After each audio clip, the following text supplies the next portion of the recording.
Hello and welcome to the Business of Property podcast. I'm Stuart. And I'm Simon. We're both property people running our own businesses, and this podcast is just us chatting every week about the reality of anything and everything property. And due to the ability of pre-recording, Simon and I have both managed to have a few weeks off, which has been very nice. And as we were just talking pre-record button, it's straight back at it in the property world. But Simon, as we haven't seen each other for a few weeks, it'd be really good to catch up and talk about where we're at. Because despite being on holidays, property world still keeps turning and property news still keeps coming out. But in terms of personal updates, I know that you were, you are in the throes of purchasing a property, remortgaging. So maybe we can start with that. So we'll start with your updates on where everything's at. Yeah, certainly. I seem to be very busy with property stuff at the moment. I mean, I'm always very busy with something related to property, with Patma and things, but actually my own property portfolio seems to be keeping me quite busy at the moment. So yeah, lots to update on. Just before I get into that, speaking pre-record, you were saying you managed to read a ludicrous number of books while you were on holiday. So I think we should tease that at the end, we'll have a little tiny bit about books, and you can suggest a book or two that you enjoyed reading while you're on holiday. So we'll come to that later. So, mortgages. I am currently arranging a mortgage for a new purchase, and I'm either still or have just finished arranging 3 remortgages and a further borrowing. And further borrowing is new to me. I've not done that before, but I'll just sort of walk through the mortgages that I've been doing and sorting out. The simplest one was one where I've remortgaged a property from a fixed rate mortgage onto a new fixed rate mortgage with the same provider without changing any of the borrowing characteristics. So I haven't changed the amount I'm borrowing or anything like that. The only thing that has changed is the rate, which of course has gone up, unfortunately. But I have done this sort of a few months before the rate is due to change. So I was able to get that locked in. In actual fact, that rate was locked in 2 months ago now when the application process started. And then it obviously went through a few weeks to actually get finalised and approved by the mortgage company. But they did approve it, and that is now set to actually kick in a few months from now. I think it's in November it's set to kick in. So it just shows that you can arrange these things in advance, assuming the mortgage company allows that period of time, and you can lock in those rates earlier. So since that's been arranged and locked in, rates have gone up at least once, maybe even twice. So it's worth doing that as early as you can to get that sorted. So that's a fairly boring one, fairly simple.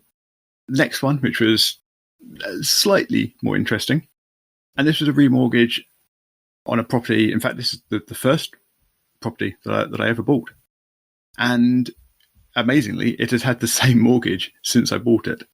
So I bought this as a residential property, and I had a residential mortgage, as in owner-occupier mortgage, rather than a buy-to-let mortgage on it. And I checked with them that I could have lodgers, and that was fine. I did that. And then when I moved out and turned it into a buy-to-let property, again, I contacted my mortgage supplier and said, can I do this? And they at the time said, yep, that's fine. Pay us 50 quid for a permission to rent out thing. I can't remember the exact term. Consent to let. That's the one. Thank you. And so I did that. And that's been sat there ever since. It was a tracker mortgage. I looked back through the records, actually, and at the peak, I think I was paying something in the region of 7% interest on it over the years. But obviously, for the last few years, it's been a lovely, super low rate of, I don't know, 1.5% or something, most recently when the rates were super, super low. But the mortgage term on that mortgage actually only had a few years left to run. I've had this property that long. It seems crazy to me, but anyway. So I was going to have to do something about this soon. And with rates starting to increase, I thought, okay, this is probably the time to do something about it and get it changed over to a proper buy-to-let mortgage and hopefully lock in a 5-year rate before they go up too much. And that's what I've done. So I have changed it from a tracker mortgage, and it is now a fixed rate mortgage for 5 years. And as part of that, I have changed the vendor. And as part of all of that process, the new mortgage is based on current valuation and current rent.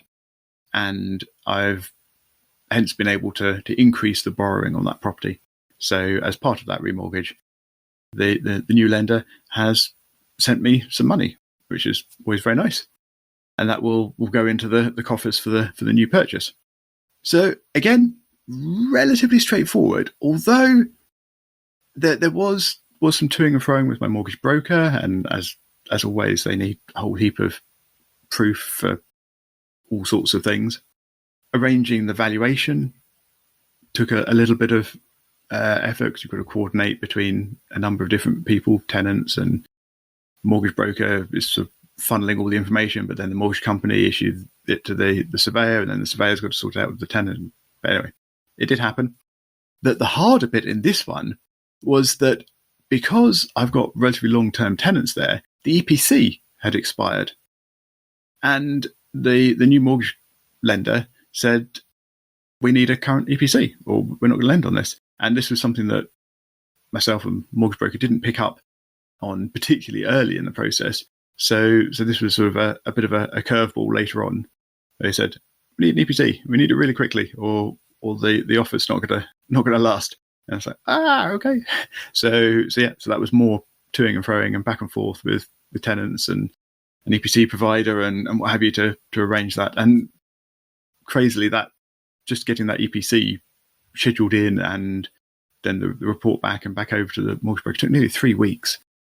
Everything just takes time because you've got so many moving parts to coordinate and fit together, and it is painful. And on the valuation, the interesting one, so I had a valuation for a further advance, and it happened on 10th of August. And I know it happened on 10th of August because I was in the area making sure that these things happen, and I make sure that I speak with the surveyors, one of whom I actually know who does the valuations on behalf of the banks. Anyway, it got confirmed, and I phoned the valuers to confirm it happened. They said, yeah, we did it. It's all done. Because I actually just make sure that I speak with the letting agents. Say, did it all, did someone come pick up the keys? Yeah, someone picked up the keys. Anyway, 3 days later, I get a text from the surveyors, and I phone them just saying, I'm just getting a text for you about a survey. Oh, yes, we need to arrange a survey. Yeah, you did it 3 days ago. No, I don't believe we did. Well, I think you did because someone picks up the keys. Anyway, after a bit of toing and froing and then me saying, maybe speak with the manager, they came back and said, no, everything was fine. Sorry, we did that.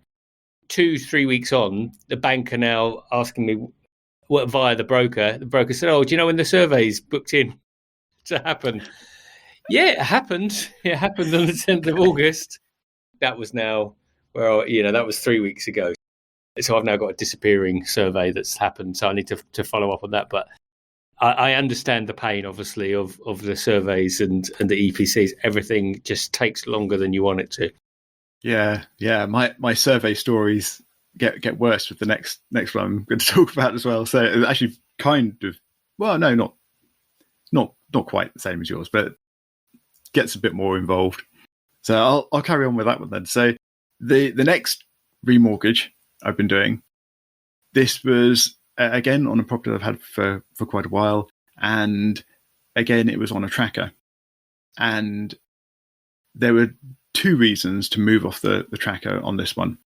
The mortgage was going to end in the not too distant future, but it still had quite a few years, so I was going to have to do something, and rates were increasing. So again, it seemed like a reasonable time to look at fixing.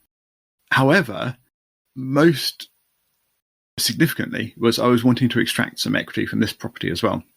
And my mortgage broker said that basically I can't do that on a tracker.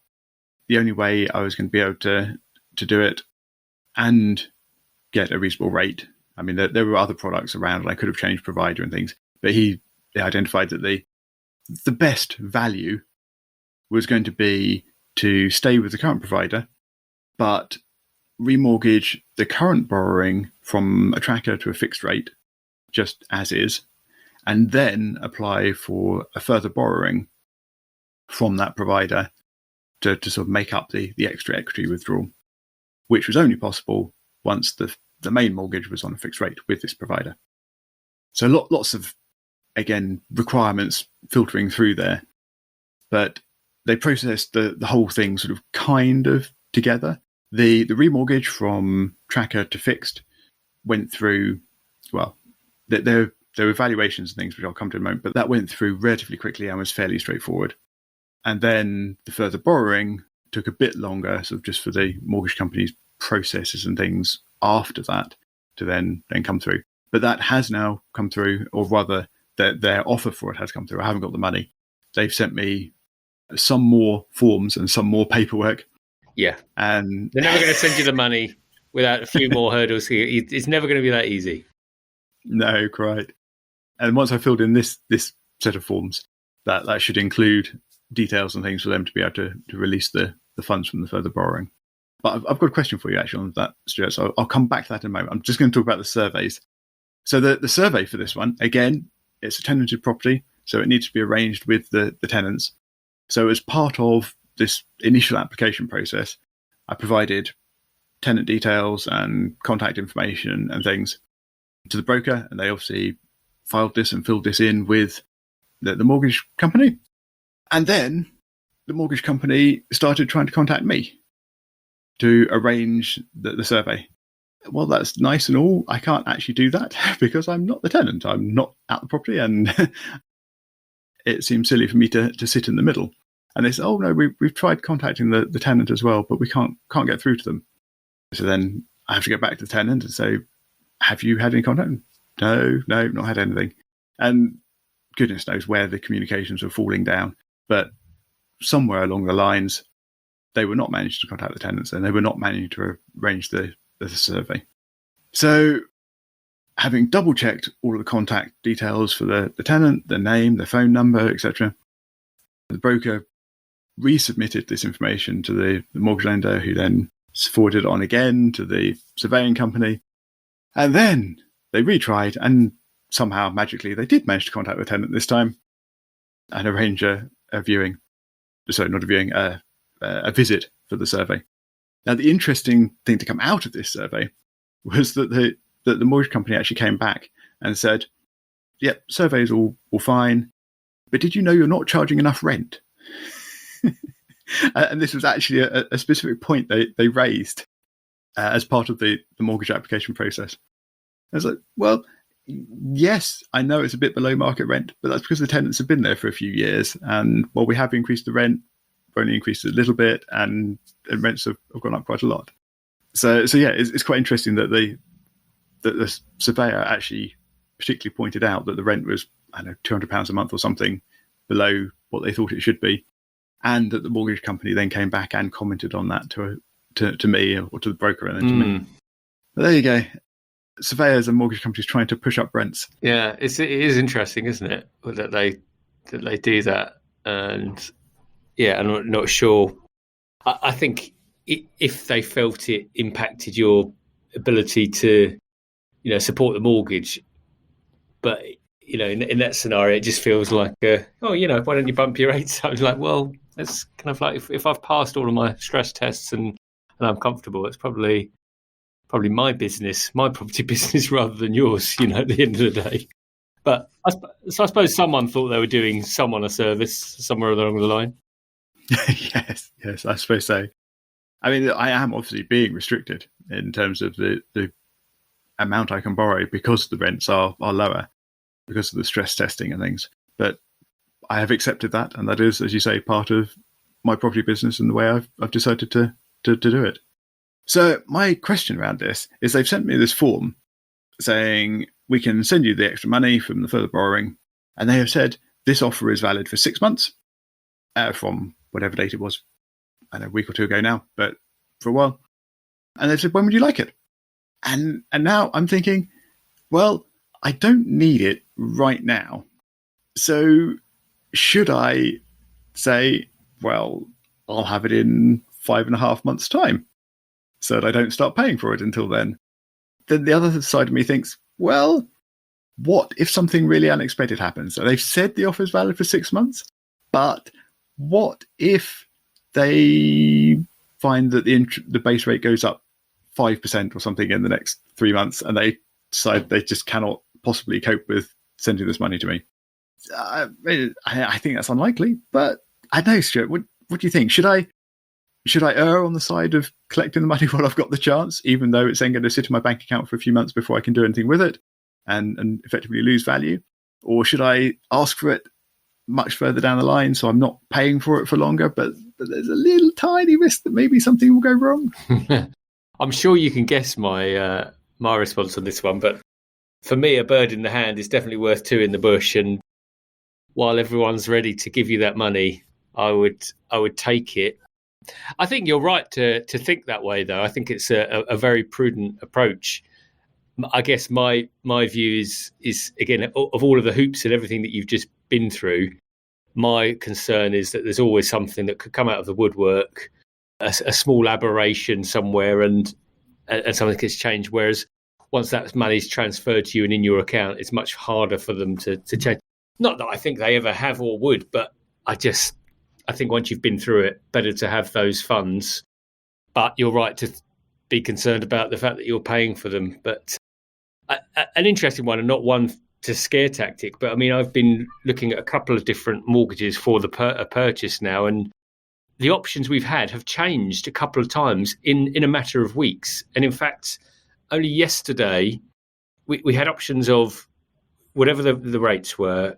There were HMO mortgages at 85%, but we had a 2-year and a 5-year. Actually, we were looking at the 80% because that was going to be cheaper. But then we said, okay, we'll go for the 85% because we're going to add value, so that it's fine. And then I went back yesterday and said, actually, we'll go for the 5-year. I got an email this morning, actually, saying that the 5 year is no longer on the table, so it's got to be a 2-year. So those options have just changed. And, you know, that product might have been around for a while. Obviously, I've just come in. But it just shows me that the banks can change and withdraw. And we've seen that also recently, haven't we? That they can just take and withdraw products, you know, as soon as there's interest rates, that changes. So my personal approach is where it's possible and all boxes have been ticked and they're ready to give you the funds, I would take that before the world changes. But obviously I'm a lot more bullish about these things and probably, you know, haven't done the maths on, okay, so what's the 6-month cost to me of paying for that if it's just sat in my account gaining 0.1% interest? But that's the challenge. Yep, exactly. And I mean, this is the problem. I mean, it's a reasonable chunk of money. It's going to cost in interest, I don't know, let's say for argument's sake, about 200 quid a month. And it's going to be a chunk of money sat in my bank account that is losing value to inflation and costing 200 quid a month, plus the tax implications of that interest as well. It's, I don't know. It's, I suspect I will probably end up sort of plumping for something in the middle, just for sake of indecision. Yeah. Well, I'm not sure what in the middle is, because it's either all or nothing, isn't it? Well, yeah, but I mean, I've got a window of 6 months or nearly 6 months to choose from. So maybe I'll go for sort of 2 or 3 months' time or something. Yeah. Although, having said that, if I have those funds before my current purchase completes, then I will use those funds as the deposit for that.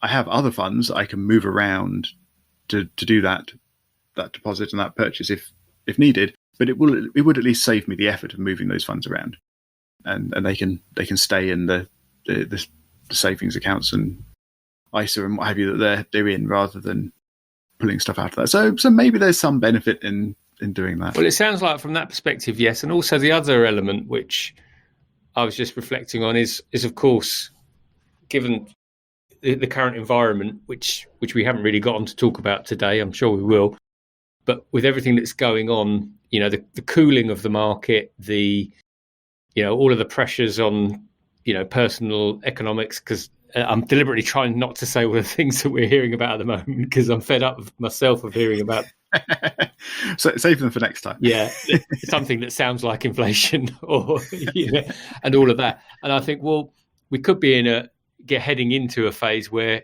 some cash in the bank wouldn't be a bad thing if you needed to move quickly. But you've still got the same threats, because I've had this conversation with one of my clients, one of my sort of investor clients, which is he's managed to get a nice amount of funds into the bank, but it's a bit like a hot potato, because you worked hard to get those funds in the account, but now, given all of these economic challenges, it's like, well, I need to get this money out, because it needs to be working harder. So it's a lovely challenge to have, but it's still a challenge. It is indeed a challenge, and I think one that we should leave for this week. And just before we go though, your recent reading spree, Stuart. First of all, I was amazed you managed to read so many books. So how many books did you read in how long? So 6 books in 9 days. Okay, so just for comparison, I think that's more books than I have read in the last year. Well, probably me too, to be fair. Okay, so what was your favourite book from your recent reading? Well, I just want to clarify. So my children are a bit older, and they look after the youngest one now, which meant that for the first time in many, many years, we actually got time to read some books. But there's one proviso that my wife laid on me, which is, you've got to read some books for fun. Don't read personal development or business books. I managed to sneak in 2 business books. One was about small business cash flow, strangely enough, and the other was a book called 0 to 1, which is about business, which was very interesting. But the book that I really enjoyed was Where the Crawdads Sing, and it was just a really good, well-written book. I think it was her debut as a novelist. I can't remember the author's name, but she writes unbelievably well.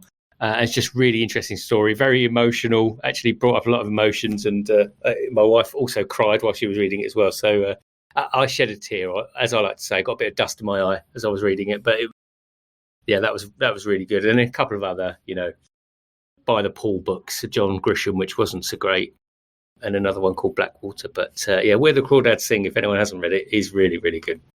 Well, we'll certainly make sure there's links to some of those books in the show notes for anyone who's curious. And I'm certainly going to be having a look for the audio book version, at least, of Where the Crawdads Sing, and see if I can put that on my list for when I'm out running next. There we go. A bonus for anyone that was actually listening to the end. First of all, congratulations. And there you go. Got a couple of little book recommendations, non-business for a change. And if you have gotten value, and if you're still here because you've got value, please do leave us a rating / review on your podcast player of choice. We're also publishing all of our episodes on YouTube. And if you've listened this far, you might not need it, but we're out there on YouTube. We're on Twitter at BIZ of Property. And you can also come find us at thebusinessofproperty.com. Other than that, we'll see you next week.